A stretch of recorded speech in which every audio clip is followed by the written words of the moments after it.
time hanging out with Cowboy Bob Orton. You're going into the St. Louis Hall of Fame, sir. How do you feel about that? Oh, man, it's great. It's great. I can't wait. Some of them guys that are on there were my idols when I was a child, and to be a part of that group it's special. It's very special, man. Your whole family's going to be here to induct you. How does that make you feel? Great. Of course it's great. Everybody's going to be here. Yeah. That's awesome, awesome. Congratulations, sir, and thank you for taking a moment of your time to hang out with me, Papa Dank, from New York's, well, Long Island, New York, really. All right. Well, my pleasure. Hey, everybody in New York. Thank you. Whoa, whoa, Ebony, whoa. Well, I'll just take the screen and put the pliers away, please.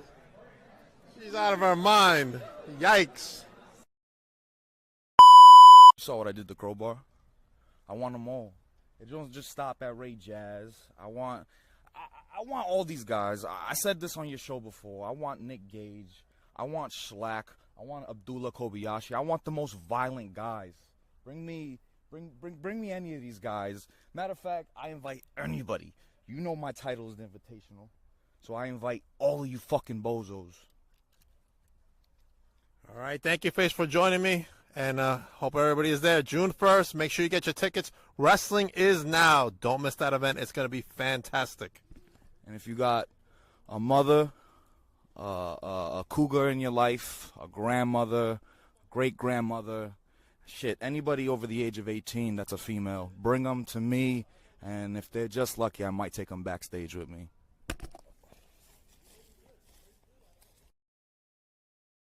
This is the dimension of imagination. It is an area which we call the Twilight Zone.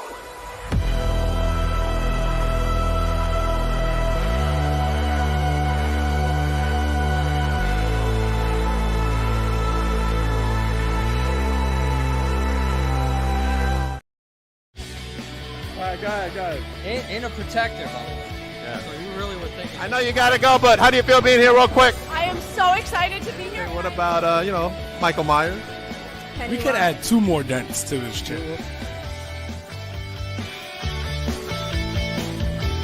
Follow her. Where can you follow you at? You can follow me on Instagram So I'm out of this bitch. Got a big match tonight at Victory Pro Wrestling, right, Britt? Yes. Hola. First of all, I have to say it if not funny. I'm so sorry. I wish I could, what is it, Bing? Papa Dank, do you edit these videos? Steven is there. You don't want to miss this one. No.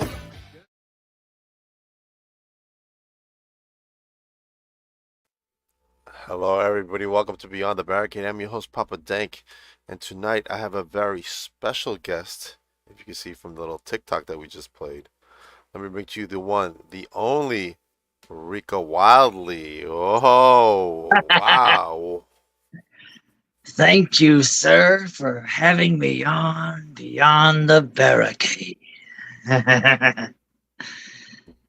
It's happening over there, Rika. Wow. How are you tonight? I'm doing amazing. Looking forward to so many more amazing adventures, getting bizarre each place I step. How are you, sir? I'm doing great. I'm here in Long Island, New York. Where are you from, sir? Well, technically I'm from your town. But if you've asked where I've been born and raised, it would be Louisiana. Okay. Yes, Serena, we do have a special guest tonight. All right. So, Rika, how did you fall in love with this wonderful world that we call professional wrestling? Well, as I've said on many podcasts before, I have been a wrestling fan, and that is what I am at my heart and soul since I was 8 years old. I never, ever saw myself doing anything else but entertaining inside the professional wrestling world. So as other kids were growing up and saying they wanted to be firemen and policemen and so on and so forth, I was out planning my adventures as a professional wrestler, one match at a time.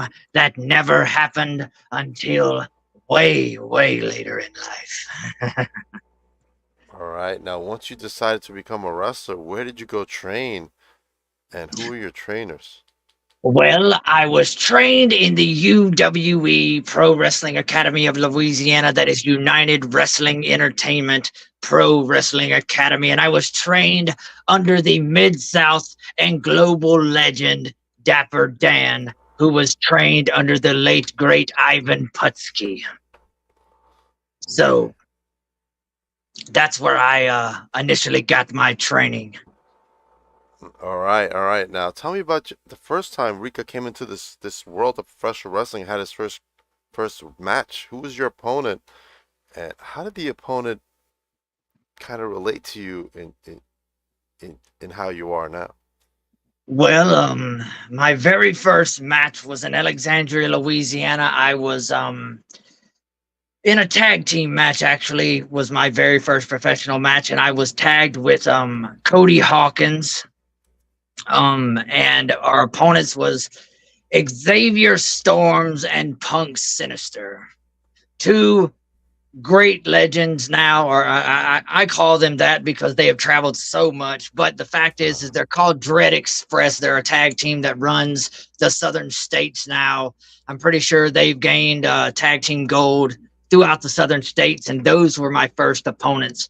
Also, some of the students from the UWE Academy that you know, was in the same class as me and one after me, but we all kind of started together as a group. So it was just an amazing thing to go against them in my first debut match. All right. Now, where did you get the inspiration for the design of your gear? Well, I've always been into the clown thing. You know, I've always been kind of fascinated with the weird and bizarre and the macrame, but per se. But the fact is I didn't see anyone else doing it. I saw a bunch of clowns out there. Don't get me wrong. I've done my research. I've looked all through the indie world, and I've looked all through the pro wrestling world, as you see on TV. And the thing is, I didn't see anyone doing the overly bright gimmick. I seen the people with the tie dye. I seen the people that were dark, like the Undertaker-esque characters, insane demons and all this kind of stuff. But then again, I never saw anyone that was just over the top, look at me bright. And I've always been just captivated by understanding the world that I love, which is professional wrestling, and knowing that it started way back as we know it now. The entertainment value, the predetermined outcomes, the characters all started at the carnival way back when as a sideshow attraction. So what better way to pay homage to the business I love than becoming the barker of the bazaar? He's a carnival barker. Come one, come all, step right up. That's the whole build of the gimmick. And that's what I work toward. So there you go. All right. Now, I must say that just being here with me, you're definitely standing out. So, good job on that, sir. Thank you. I've made all my own gear other than my mask. And it's definitely something that stands out in a locker room. I mean, you can't help but look at it. And the fact is I've always been a look at me type guy. So when I walk out, I could have a 5-star match or I could have a complete garbage match. And no matter what happened during the show, the fact is on the ride home, you're still going to be talking about that guy with the lights. That is true. Serena says you're definitely achieving that. You're definitely standing out. And she's got a question for you. If you get advice to someone just starting out in this business, what would you say? If I could give advice to someone just starting out in this business, simple. It's really simple. Mouth closed, ears open. Anyone who has more experience than you, it doesn't matter if it's 6 months, 6 years, or 60 years. The fact of the matter is you learn from everyone in the professional wrestling business that you come across. Picking the brain of someone with a little more experience than you is the best teaching tool that a up-and-coming wrestler should hold. because there's 1,000 different ways to do 1,000 different things, and there's 1,000 different ways to do the same thing in professional wrestling.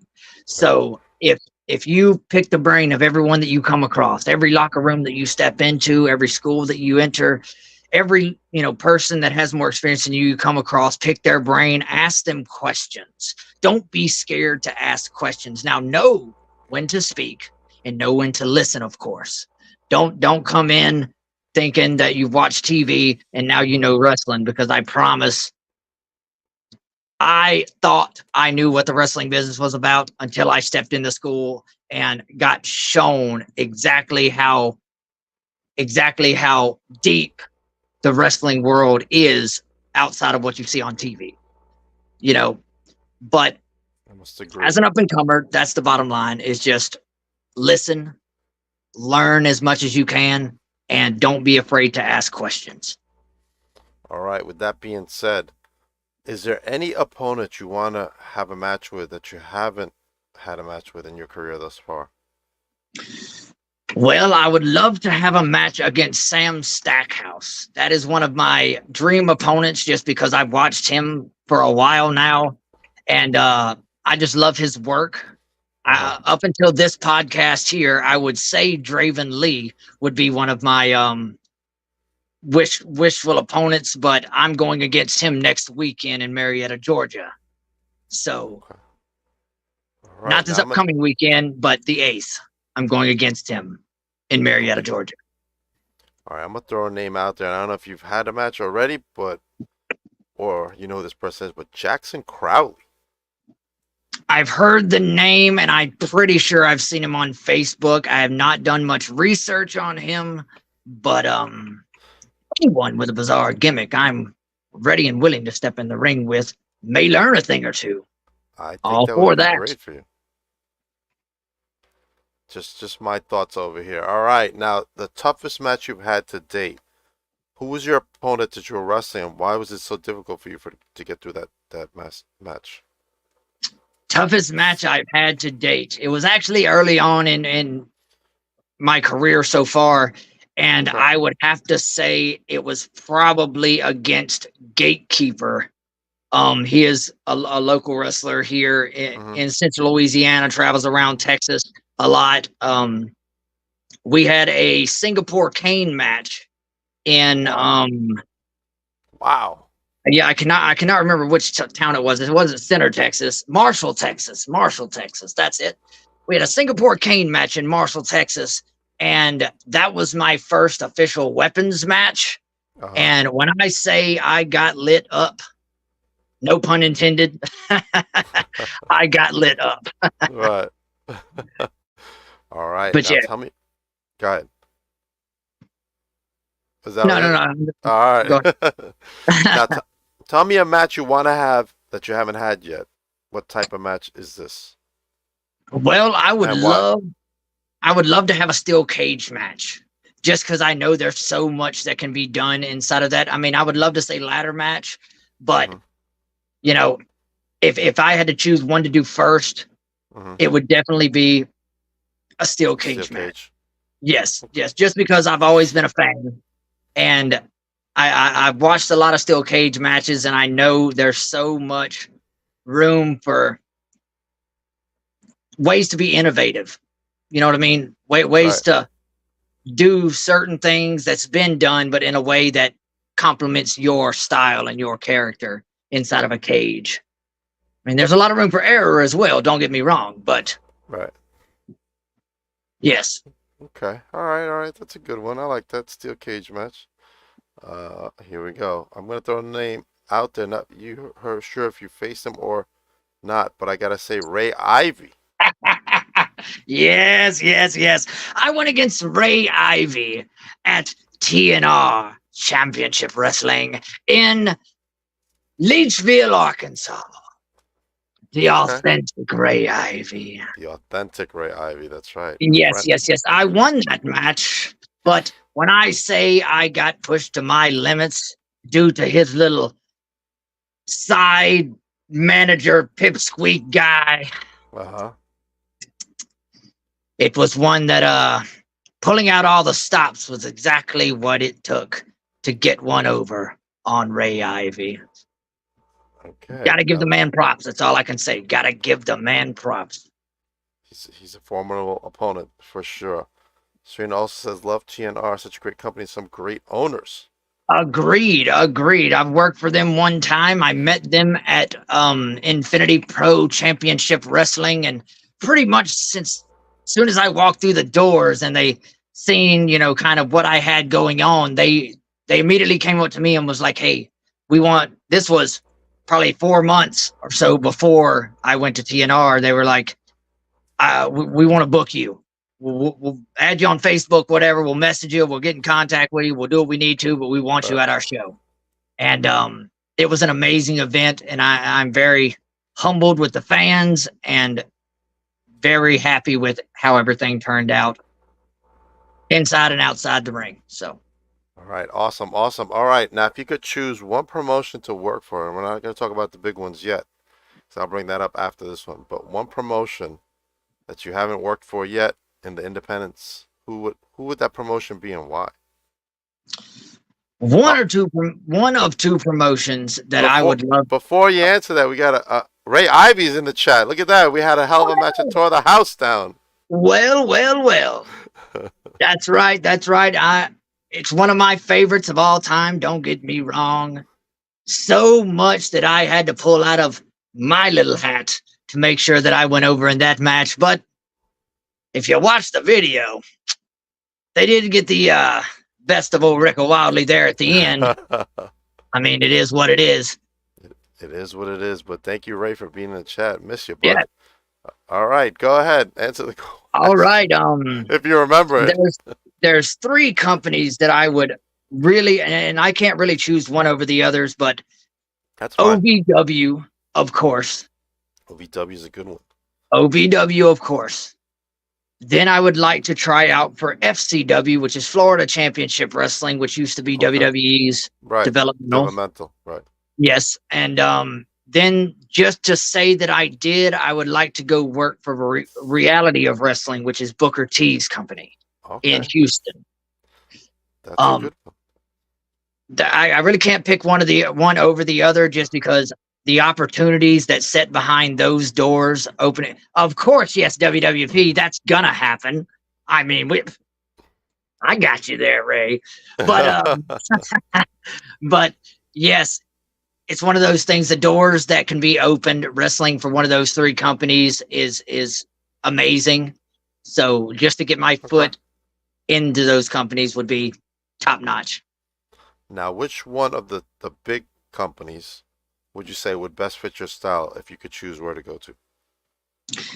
Well, a year or two ago, I wouldn't have said WWE. Okay. I definitely would not. I would not have said that. But now that it's taking a different turn and they're kind of giving a little more creative freedom back to the talent, I would like to say WWE, but I think my gimmick as it sets now, without being pushed in a direction, forced into a direction, you know what I'm saying? Would be AEW. AEW. Okay. All right. Not a bad choice. I mean, either or would be fine, just to say that I've worked for those companies, but I don't know who would allow me to come on their screen and give them what I've got to offer without trying to tweak it in their manner.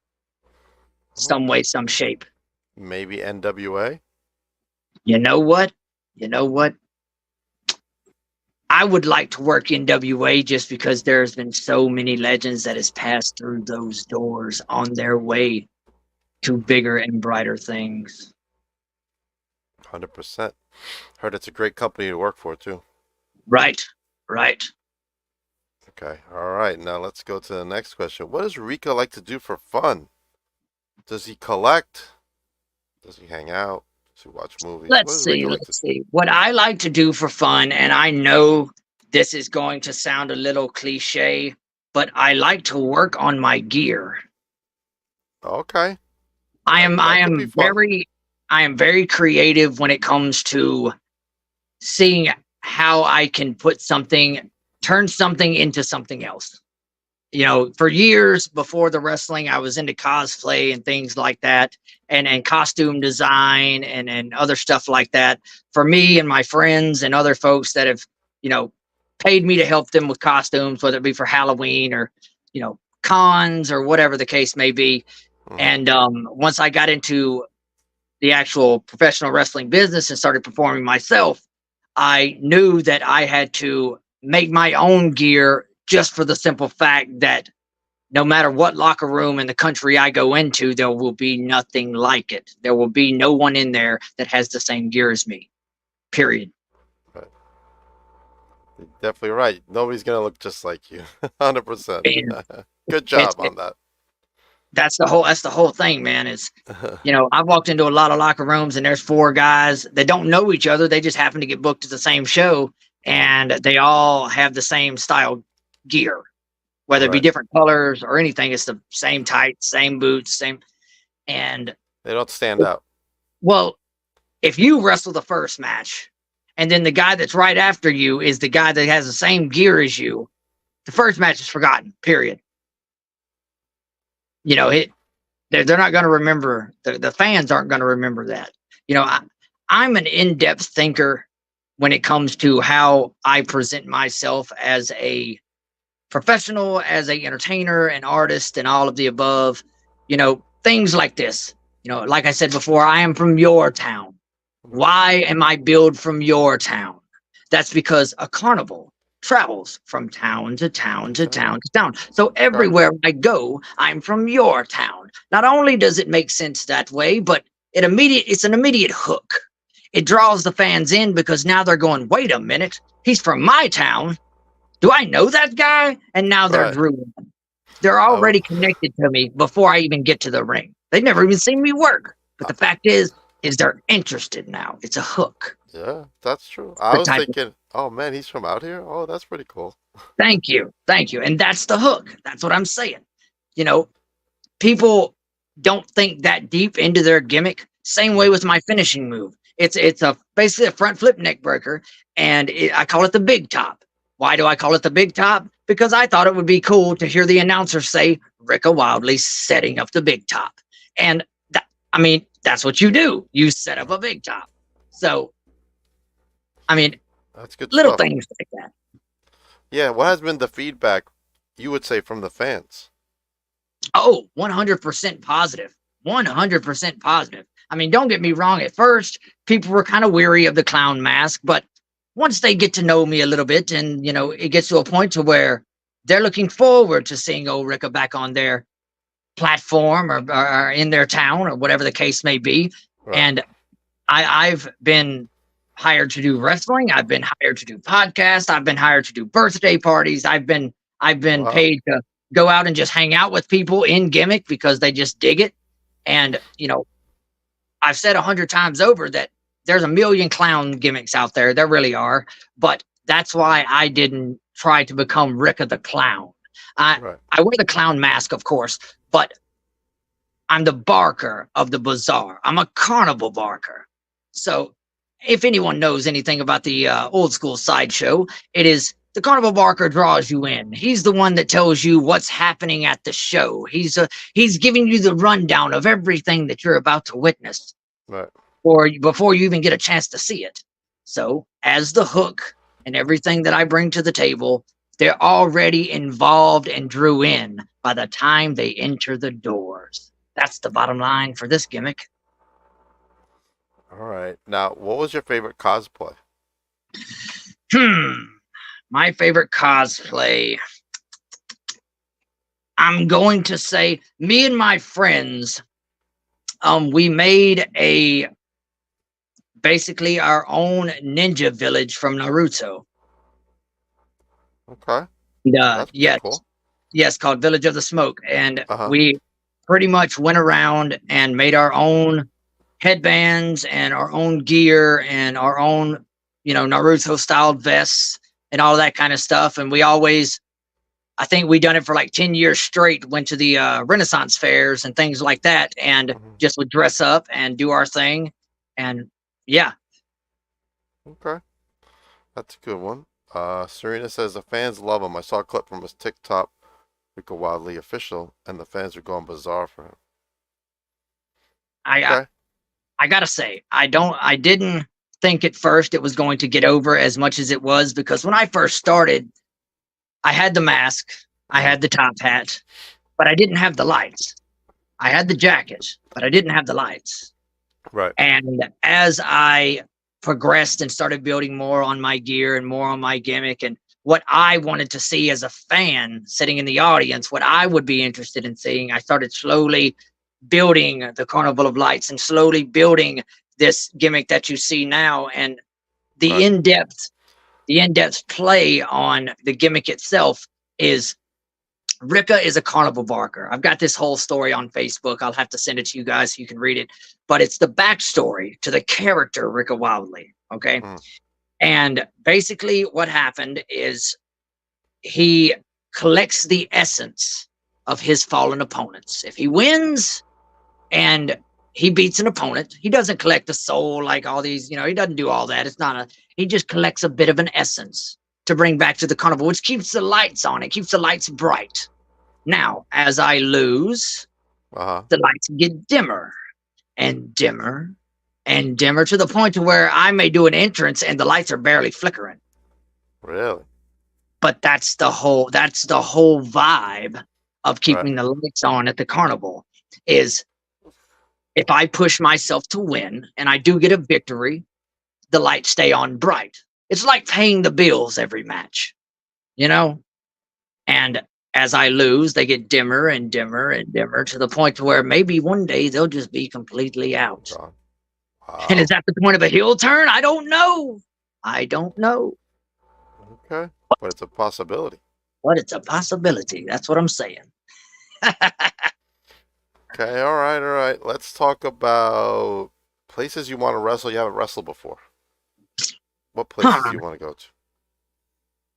Well, I would love, just in general, which I don't know a whole lot of companies in the area, but I would love to go overseas. I would love to go wrestle overseas, whether it be London or the UK or England in general, anywhere over Uh-huh. there, Japan maybe. I would like to go over there, but inside the states, I would like to go to like California, maybe even Okay. New York. New You York. know, there's a lot of companies around that area that are always looking for the next eye-catching gimmick. You know what I'm saying? So, It's true. I know a couple. I'll go into them when I tell you where I'll be in the next couple of weeks. oh, there you go. But for you, you This have is the dimension of imagination. It is an area which we call the Twilight Zone.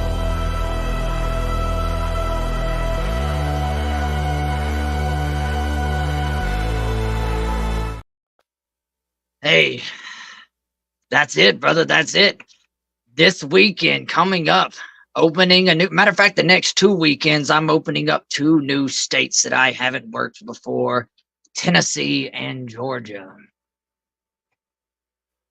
So wow. it's gonna be awesome. Gonna be awesome. Good stuff. There you go. Hits Different. It is a free event Saturday, June 1st. Event begins at 1 o'clock, but bell time is at 3 p.m. right there in Memphis, Tennessee, as Rico Wiley will be there, as well as our old pal Dorian Vane and many, many Right. more. And Draven Lee right there with the red half face, red and Draven. Oh, black that's face. Draven Lee? Yeah, Oh, I that's didn't know. Draven Lee. Okay. Who's the guy in the background? I really don't know. All right. He looks happy to be there, though. Right. As I will be. Good stuff. All right. Let's end it with goals you have set yourself for the rest of 2024. To wrestle in front of at least 500 people, to take my first championship onto new heights, no matter what company it's with, to leave 2024 with gold around my waist. That is a goal that I set for myself at the first of this year, and I'm guaranteeing it's going to happen in one way, shape, or form. Period. All right. Now, Christy says she may not like clowns, but she's rooting for you against Dorian Graves. I don't know who I'm going against in Memphis, Yikes. but either way, I'm looking forward to the adventure. I'm looking forward to the time in a new state. And I've been to Memphis before, but never to perform. So maybe the crowd will dig me over there. Maybe they won't. But either way it goes, I always do my best to show up and show out each and every time. All right. Rika Wildlee, everyone. Let everybody know where they can follow you, Rika, on all your social platforms and where they can get your merchandise. Oh, yes, here we are. Facebook, Instagram, TikTok, YouTube, Twitter, Snapchat, you name it, I got it. And you can follow Rika Wildlee. The name is Rikawildlee. Literally, I made sure of this. I am the only Rika Wildlee out there. Period. You can Google me and I'm the first thing that pops up. So if you put that name in there and you put whatever social media behind it, I guarantee I'll pop up. Some's Rika Wildlee official, some's just Rika Wildlee, but either way it goes, type the name and you can find me. As far as merch goes, prowrestlingtees.com/official Rika Wildlee. And I just uploaded a brand new shirt today. I think I've got Awesome. like 17 or 18 different designs on there, one to suit any fancy. And I promise you this, rocking some bizarre wear is going to make the highlight of your day. All right. Good stuff. Good stuff. You can also check out Rika this Saturday, June 1st at Hits Different. Make sure you go to Committed to Wrestling to get your event over there. All right. As for me, tomorrow, later on tonight, I have the Cheese coming on. Cheese coming to hang out. That's at 9 o'clock tonight. But this Saturday, I will be at Seaside Showdown for Titan Championship Wrestling. It is on the boardwalk at Beachcomber Bar and Grill, right on the boardwalk in Seaside Heights. As you can see, all of Titan talent will be there, and it's sure to be a very special event in the Jersey Shore. And then I'm going to travel up New Jersey to come back to New York and Queens, where I will be at Wrestling Is Now's Winner's Circle, for I am the backstage interviewer for that event. So make sure you go to Wrestling Is Now to get your tickets and come down. And if you're at Titan in Jersey, you can also follow me to Queens and come to Wrestling Is Now and make sure you watch that, as they have a very special Rumble that will be taking place that Looks like night. you're pretty booked up there, sir.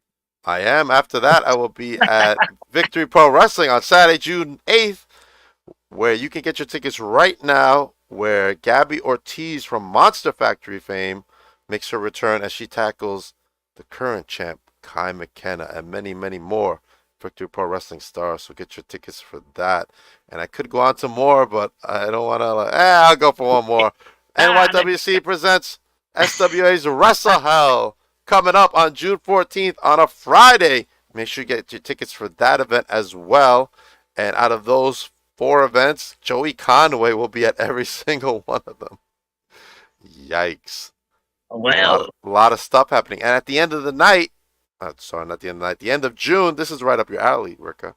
The first ever Elimination Chamber, the Chamber of Horrors, happens at Remarkable Wrestling on Saturday, June 29th. Make sure you get your tickets for that event, as check that Sky will be there. Oh, that's going to be a one-of-a-kind event in wrestling, not just in New York, in wrestling. First independent chamber on the island. It's going to be crazy. Woo! Up now is the first episode of Papa Dank Vlogs, where I'm seen hanging out with Cowboy Bob Orton right there, talking to me up on my YouTube channel from SICW. We were there for FanFest 2. And Bill Apter, look at him. He is attacking me for my championship. Look at that. What? The heck? I mean, what you gonna do? Wait, that's right. What you gonna do? Right, exactly. And then, of course, coming soon is episode 2, The Rise of the Dank. As you see, something has happened to my table. The hell? You're gonna have to stay tuned and check out the vlogs to see what is going on. Rika reminds me of my nickname, Rippo. Yikes. All right. There's a lot going on for both of us, Rika. But Hey, I've got my next 7 or 8 weekends filled up myself, so I'm gonna be checking out all those events you just posted there, sir. I'm gonna yeah, be man. paying attention. Serena will send you all the information for those promotions. And I appreciate that. All right, everybody else, have a good night. Rika, just hold on for 1 minute.